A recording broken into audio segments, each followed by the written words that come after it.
ఆ తల్లి కోరుకుంటుంది ఒకటే, నాకు న్యాయం చేయండి అని.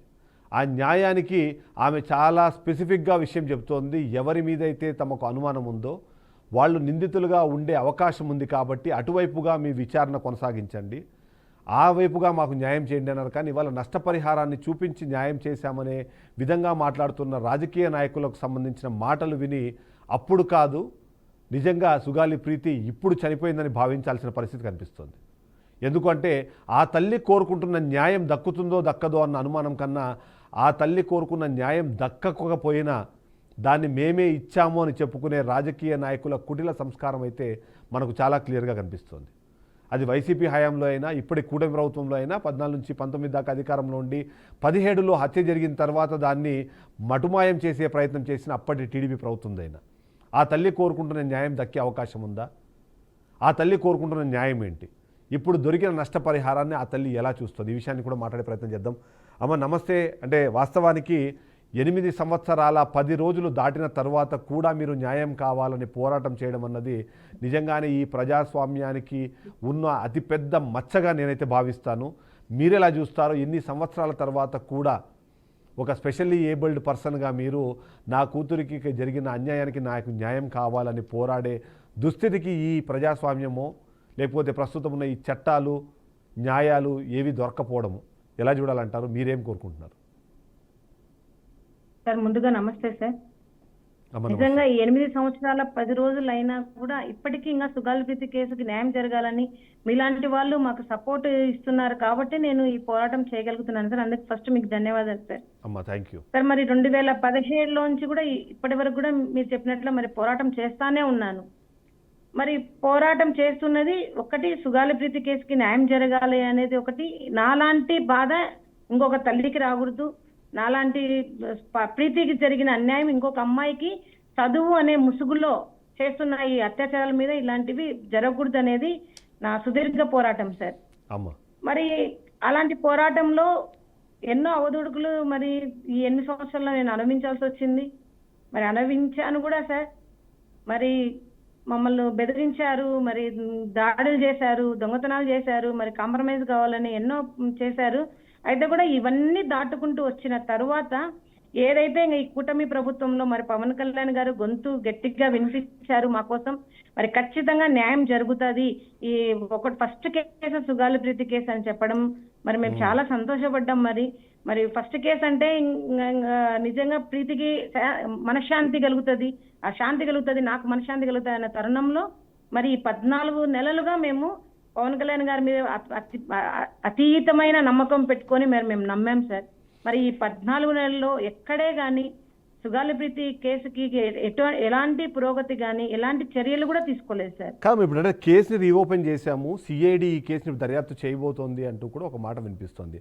దానికి సంబంధించి మీ దగ్గర ఏమైనా సమాచారం ఉందా? మీకు దానికి సంబంధించి ఏమైనా అంటే నమ్మకం ఉందా సిఐడితో అవుతుంది అని? సార్ సిఐడి చేయబోతుంది అనేది 2024 ఆగస్టులోనే మేము హోమ్ మినిస్టర్ గారిని కలిసినప్పుడు చెప్పడం జరిగింది సార్. మరి ఇప్పటికీ సంవత్సరం అయిపోయింది సార్ దాదాపుగా. ఇంతవరకు కూడా ఇంకా చేయడంలోనే ఉంటే ఎప్పుడు ఇన్వెస్టిగేషన్ చేయాలి, ఎప్పుడు న్యాయం చేయాలి, మరి ఎప్పుడు ముద్దాయిలకు శిక్ష పడాలి సార్?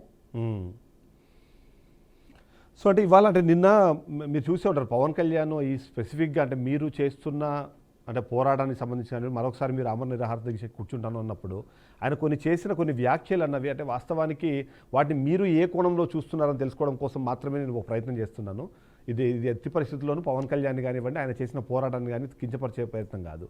మొదటి పాయింట్ ఏంటంటే పళ్ళున్న చెట్టుకే రాళ్ళ దెబ్బలు తగులుతాయి, నేను మెత్తగా ఉన్నాను కాబట్టే నా కాలర్ పట్టుకునే ప్రయత్నం చేస్తున్నారు. గత ప్రభుత్వంలో కానివ్వండి ఇప్పుడు విపక్షంలో ఉన్న వైసీపీని అడిగేంత ధైర్యం ఎవరైనా చేయగలుగుతారా అనే ఒక మాట మాట్లాడారు. అంటే ఆ టైంలో మీకు ఏమైనా భయపెట్టడం కానివ్వండి, భయపడడం కానివ్వండి అలాంటిది ఏమైనా జరిగిందా 19 నుంచి 24 మధ్యలో?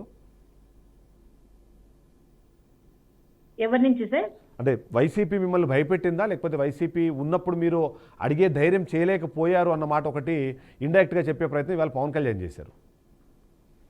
సార్ ఇది సార్ మొదటగా ఫస్ట్ నిన్న ప్రెస్ మీట్ లో మరి పవన్ కళ్యాణ్ గారు సుగాలి ప్రీతి గురించి కేసు గురించి చెప్పడము మరి సంతోషకరం సార్. మరి వాళ్ళ బృందం కూడా మరి ఎమ్మెల్యేలు అయితే ఎంపీలు అయితే మినిస్టర్లు అయితే మాట్లాడారు, మరి వారికి కూడా నా కృతజ్ఞతలు సార్.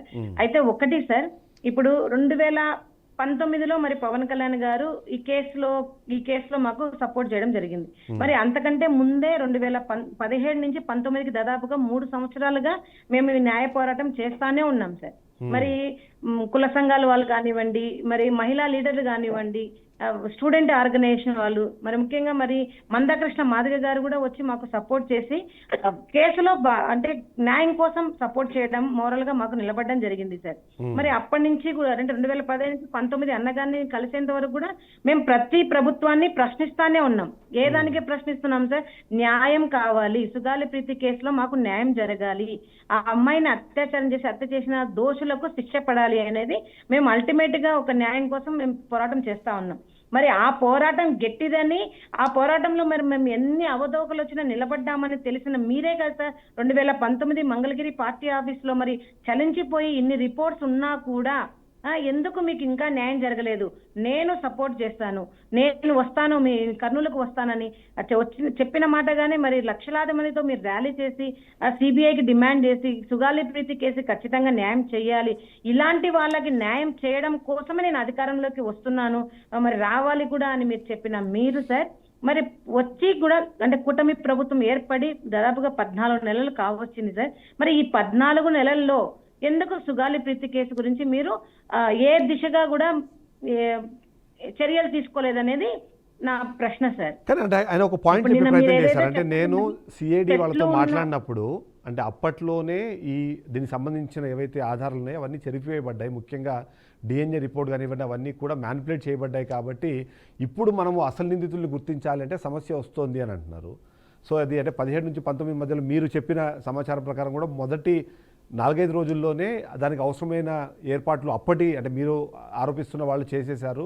అందుకనే లోపల దొరికిన స్పర్మ్ కానివ్వండి లేకపోతే జెల్లీ లాంటి ఒక పదార్థం దొరికిన తర్వాత అది స్పర్మ్ కాదని చెప్పే ప్రయత్నం చేశారని మీరు ఆరోపణలు చేశారు. సో అప్పుడు ఎందుకు క్వశ్చన్ చేయలేదు? ఇప్పుడు ఆ కారణం చూపించి ఈరోజు మేము న్యాయం చేయడం కష్టం అవుతుంది అన్న మాట మాట్లాడినప్పుడు మీకేమనిపిస్తుంది?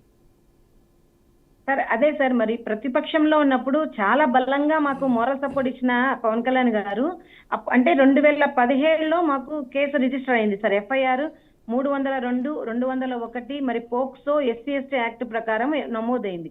మరి 2018లో అప్పట్లో అధికారం అంటే ఇన్వెస్టిగేషన్ ఆఫీసర్ అయిన KS వినోద్ కుమార్ గారు మరి కేసును తారుమారు చేశారని ప్రతి చోట విత్ ఎవిడెన్స్ సహా పవన్ కళ్యాణ్ గారు కూడా మేము చెప్పడం జరిగింది. మరి అలాంటి అప్పుడు ఏదైతే అధికారులు ఉన్నారో ఏదైతే తప్పుడుగా ఇన్వెస్టిగేషన్ చేసి మరి తారుమారు చేశారో కేసును, అలాంటి వారిని మీరు శిక్షించండి. ఏదైతే నటి జత్వాని కేసులో మీరు IPS ఆఫీసర్ని పిలిపించి మరి ఇంట్రాగేట్ చేసి వాళ్ళు సస్పెండ్ చేసి మరి జైలుకి పంపిస్తున్నారో అదే విధంగా సుగాలి ప్రీతి కేసులో చేయమనే కదా సార్ నేను కోరుకుంటున్నాను. మీరు ఇప్పుడు చిన్నగా మరి కేసు తారుమారైపోయింది, మరి అన్ని రిపోర్ట్స్ మారిపోయి ఏ రిపోర్ట్స్ మారలేదు సార్. PM రిపోర్ట్ ఉంది, పోస్ట్ మార్టం రిపోర్ట్ లో ఇట్ ఈస్ క్లియర్ గా ఇది రేప్ అండ్ సెక్షువల్ గా జరిగింది, అమ్మాయిని ఊరేసి చంపారని క్లియర్ కట్ గా ఉంది. మరి ఏదైతే మీరు ఇలాగా చెప్పారో మరి సైటాలజీ రిపోర్టు, మరి సెమెన్ రిపోర్ట్ అనేది ఉంది, మరి హిస్టోపెథాలజీ రిపోర్ట్ కూడా ఉంది సార్. మరి రీసెంట్ గా వచ్చిన CDFD report 3 men committee and 5 men committee ఇవన్నీ కూడా పాపం మీద అత్యాచారం హత్య జరిగిందని చెప్తున్నప్పుడు మరి ఈ 2019లోనే ఇవన్నీ జరిగిపోయాయి. మరి ఇవన్నీ జరిగినప్పుడు మీరు 2019 నుంచి 24 వరకు ఖచ్చితంగా కేసుకు న్యాయం జరగాలని చెప్పిన మీరు ఇప్పుడు కేసు తారుమారైపోయింది, ఇప్పుడు నిందితులు పట్టుకోవడం కష్టమని చెప్పడం ఎంతవరకు ధర్మం సార్? మీరు చెప్పినట్లుగా మీరు ఈజీగా ఈ కేసు నుంచి తప్పించుకోవాలని అనుకుంటున్నారేమో అని నాకు అనిపిస్తోంది సార్. కానీ ఒక తల్లిగా నేనైతే పోరాటం చేయాల్సిందే కదా సార్. ఖచ్చితంగా, ఎందుకంటే ఎవరైనా సరే మీలాగా అంటే మీ పోరాటాన్ని చూసిన తర్వాత స్ఫూర్తి తెచ్చుకునే వాళ్ళు చాలా మంది ఉంటారు. ఒక తల్లిగా మీరు పోరాటం చేస్తున్నారు, ఒక మహిళగా మీరు పోరాటం చేస్తున్నారు. మీలా ఎవరు ఇలాంటి ఇబ్బందులు పడకూడదని, ఇలాంటి కష్టం ఏ తల్లికి కలగకూడదని చెప్పి మీరు చేస్తున్న పోరాటం ఏదో ఖచ్చితంగా అది హ్యాట్స్ ఆఫ్. అయితే ఒక బ్రేక్ తీసుకుందాం. ఇక్కడ బ్రేక్ తర్వాత మనము ఈ డిస్కషన్ కంటిన్యూ చేద్దాం. ఇందులో భాగంగా చాలా పాయింట్స్ ఉన్నాయి. ఎందుకంటే నిన్న పవన్ కళ్యాణ్ మాట్లాడిన పద్ధతి కానివ్వండి లేకపోతే వాళ్లకు దొరికిన నష్టపరిహారాన్ని ఇవాళ న్యాయం అని అనుకోవాల్సిన సిచ్యువేషన్ ఉందా, ఆ న్యాయమేనా తల్లి కోరుకుంది అన్నది కూడా మనం ప్రశ్నించాల్సిన అవసరం ఉంది. కాబట్టి